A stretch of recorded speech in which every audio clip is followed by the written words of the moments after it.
Salam, hər vaxtınız xeyir olsun. 11 yanvar 2026-cı il tarixində güvənd kurslarının həyata keçirdiyi blok imtahanı 8-in, güvənd sınaq 8-in 11-ci sinif tarix suallarının izahları ilə gəlin tanış olaq. Deməli, 14-cü əsrin ortaları və 15-ci əsrin əvvəllərində Şirvanşahlar dövlətinə aiddir. Xərəzmşahlarla dostluq yanlış fikirdir. Təbriz üzərinə yürüşün edilməsi doğrudur. Biz 14-cü əsrin ortalarında Şirvanşah Kağız ibn Keyqubadın, 15-ci əsrin əvvəllərində isə demək Şirvanşah İbrahimin adını burada qeyd edə bilərik. B variantı 62-ci sualda deməli uyğunluqdur. Xəritə ilə gəlin tanış olaq. Xəritədə çətinlik çəkirsə, bütün Azərbaycan və yaxud da ki, ümumi tarixə aid olan dövlətlərin xəritə izahları kanalda var. Aşağıda qeyd eləyəcəm linklərini, istəsəz kanaldan da daxil olub baxa bilərsiniz. Demək, bu Azərbaycan xəritəsində Şərur Dərəlyaz hissəsidir, Zaqatala bölgəsidir və Lənkəran bölgəsi olur. Tiflisdə imzalanmış sazişə əsasən Cümhuriyyətlə Ermənistan öz qoşunlarını bölgədən çıxartmalı idi. Belə ki, bu demək Zəngəzur ərazisi idi ki, xəritədə Zəngəzur yoxdur. A öz əhəmiyyətini itirir. Sovet Rusiyası tərəfindən Erməni Daşnaq hökumətinə verilmişdi.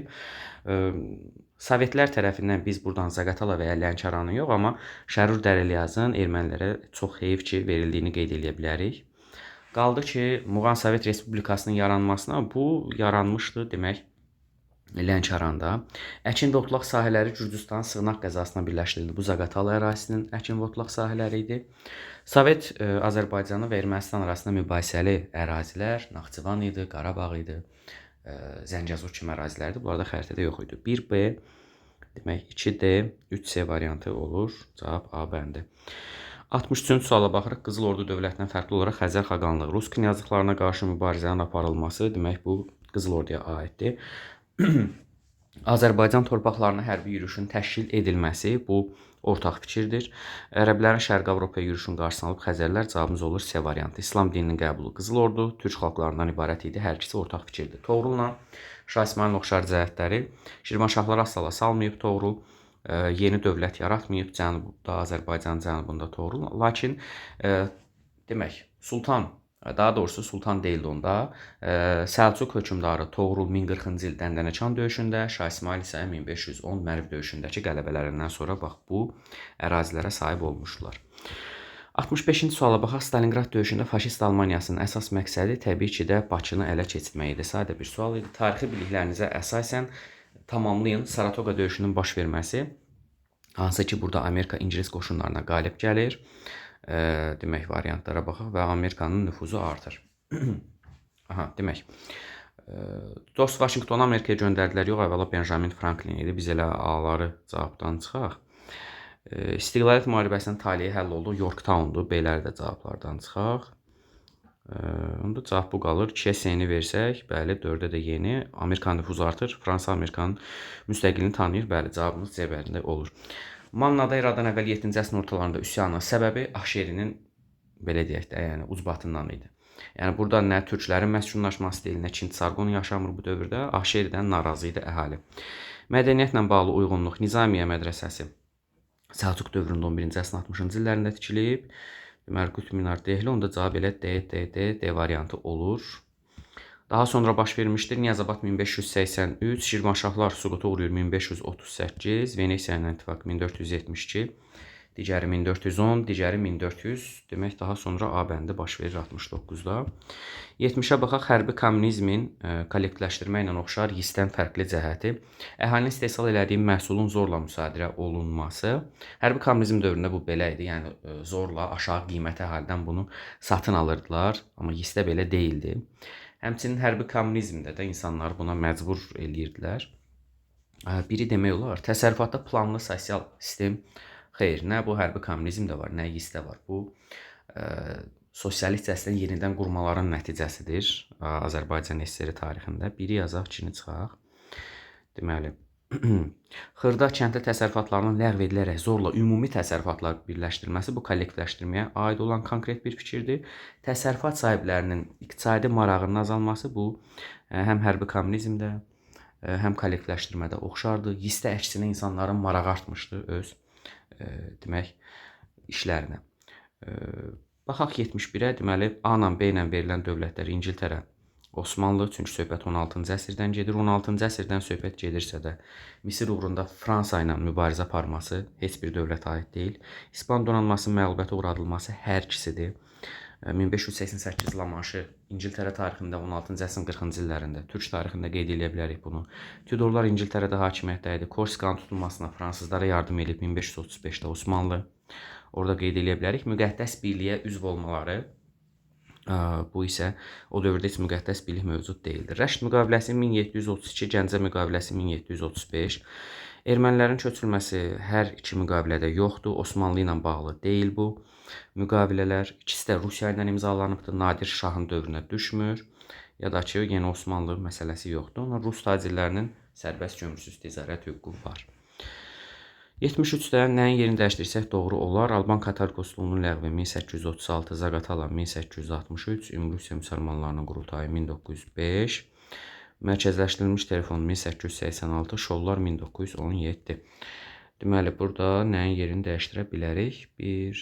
Deməli, 3 ilə 5-in, 3-5, daha doğrusu 3-5 deyirəm, 3-4.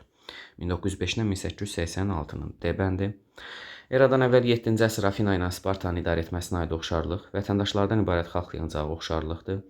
Strateqlərin demək seçilməsi bu yalnız Afina tarixidir, o da 6-cı əsrdir.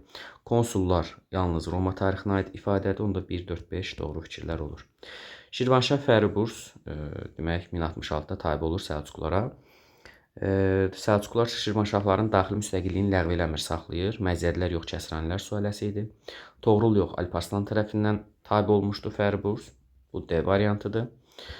Deməli, mətndə bəhs olunan tarixi prosesin nəticəsində mətndə də danışılır. Şah hökuməti Sovet qoşunlarının İran ərazisindən çıxarılması üçün SSR ilə danışıqlara başladı və Şah hökuməti hətta deyir, İranın şimalında neft kəşfiyyatı və neft hasilatı barədə Sovet İttifaqından razılıq müqaviləsi imzalayır. Düzdür, deyir, Bağrov buna etiraz eləyir, amma Stalin Sovet qoşunlarını İrandan çıxardır. Bu gətirib nəyə çıxardır? Deməli, burada söhbət hansı ki, 2-ci Dünya müharibəsindən sonra Cənubi Azərbaycanda yaradılan Milli Demokratik hökumətdən gedir. Pişəvəri hökumətindən gedir. Yəni, Pişəvəri hökumətinin süqutundan danışılır. Pişəvəri hökumətinin Den Stervili ilə əlaqəsi yoxdur və ya Xiyabani ilə. Qacarlar sülaləsi dövründə deyildi. Pəhləvi sülaləsi dövründə mövcud olmuşdu. Bundan sonra İran qoşunları Cənubi Azərbaycana daxil olur. Pişəvəri hökuməti süquta uğrayır. Bax, budur. 100 illik müharibədə qələbə qazanıb İngilis fransızlar. Sadə bir sualdır. Bunlarda Cressy, Poitiers, bunlarda da bir dənə döyüş donsuz Orlean. Da hardadır? E bəndindədir. Mərənd müqaviləsi 1618-də imzalanıb. Niyə pozulubdur? Mərənd müqaviləsi 1622-ci ildə pozulur. 2-ci Osmanlı öldürülür. Hansı ki, Osmanlıda vəziyyət qarışır. Bağdad hakimi Şah Abbasa müraciət eləyir. Onun da İraqa yürüyüşü olur və bununla da yeni Səfəv-Osmanlı müharibəsi başlayır. Bunlar hansı şəhərlərdir ki, onlar Səlcuq canişinliyinin mərkəzi olublar və Monqollar tərəfindən dağıdılıblar? Demək, bu sualın da izahını verməmişdən əvvəl şərh bölümündə də qeyd eləmişəm. Buradan da belə şifahi şəkildə deyim. Hansı ki, 9-10-11-ci sinif abituriyentlərimiz ilin istənilən dövründə sınaq qruplarımıza qoşulmaqla həm dərslərini daha yaxşı oxumaq imkanını əldə edə bilər, həm bütün mövzular üzrə izahları, video izahları, dərs izahlarını təbii ki, burada nəzərdə tuturam, test tapşırıqlarını əldə edə bilər. Həmən o test tapşırıqları üzrə yenə də video izahlar, hansı ki, bu test tapşırıqları da dimin baza sualları əsasında hər bir mövzu üzrə ayrı-ayrı şəkildə hazırlanan sınaqlardır ki, siz həmən o sınaqları işləməklə qəbul imtahanında mükəmməl şəkildə hazırlaşa bilərsiniz. Bunun üçün şərhdə də qeyd elədiyim 055 403 37 53 nömrəsinə yazmağınız və maraqlanmağınız kifayətdir.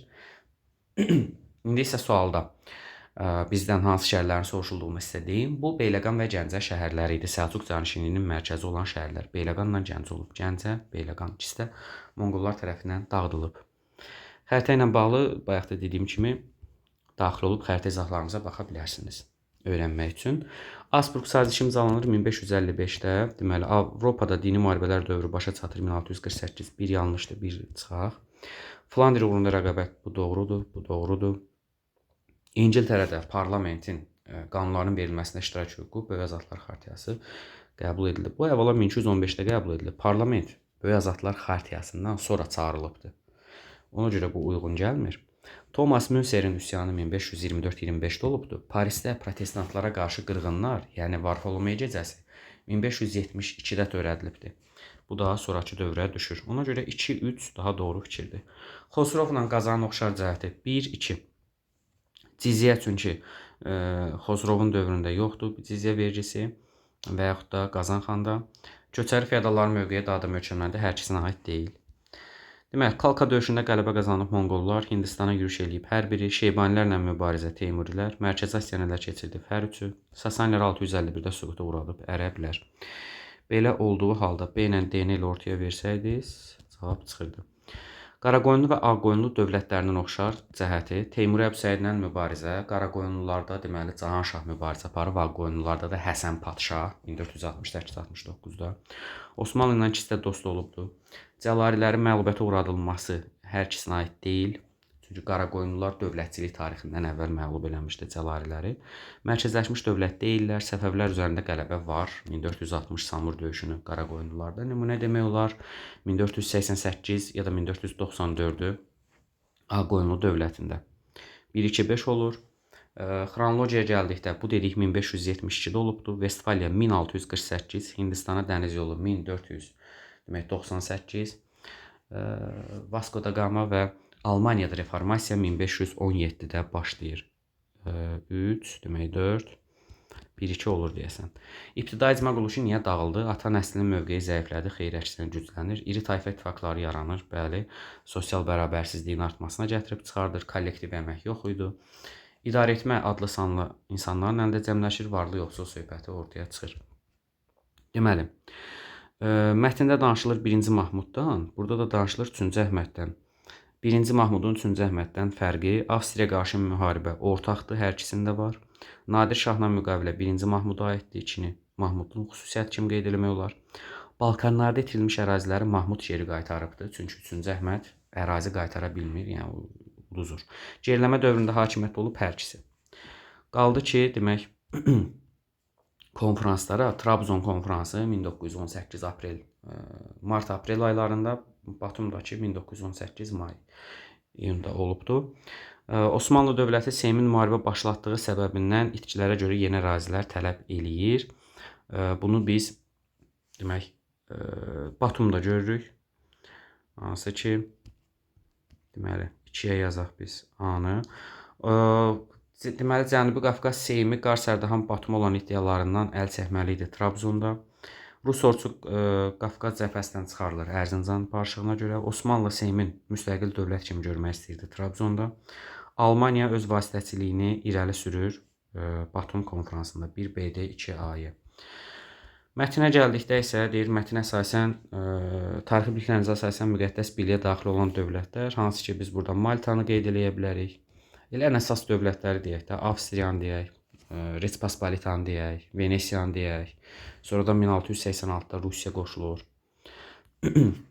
Mənbəyə əsasən, deməli, haqqında bəhs olunan Səfəvi şahının Osmanlı dövləti ilə münasibətdə Şah Abbasdan fərqli cəhətini tapıb. Mətndə Süleyman şahdan bəhs olunur. Süleyman şahın Şah Abbasdan fərqli cəhəti ola bilər ki, Şah Abbasdan fərqli olaraq Süleyman şah Osmanlı ilə müharibə aparmamışdı. Dinc münasibətlər qurmuşdu. Bunu qeyd eləmək olar və ya sizin də öz fikirləriniz varsa şərtdə bildirin və ya imtahanda cavab kartına necə qeyd eləmişsinizsə onu da yaza bilərsiniz. Mənbə və tarixi biliklərinizə əsasən Osmanlı dövləti müqəddəs birliklə mübarizə apardı və bunun nəticələri nələr oldu? Təbii ki, Osmanlı dövləti məğlub oldu. 1699-cu ildə sülh müqaviləsi imzalayır. Mərkəzi Avropadakı ərazilərinin xeyli hissəsini itirir və bundan sonra Osmanlıda geriləmə dövrü başlayır. Artıq durğunluq geriləmə ilə əvəz olunur. Test sahımızın yekununa gəlirik. Video xoşunuza getdisə bəyənməyi unutmayın. Kanala abunə olun ki, ən son sınaq izahlarından, təbii ki, dərs izahlarından xəbərdar ola biləsiniz. Özünüzə yaxşı baxın, sağ olun, salamat qalın.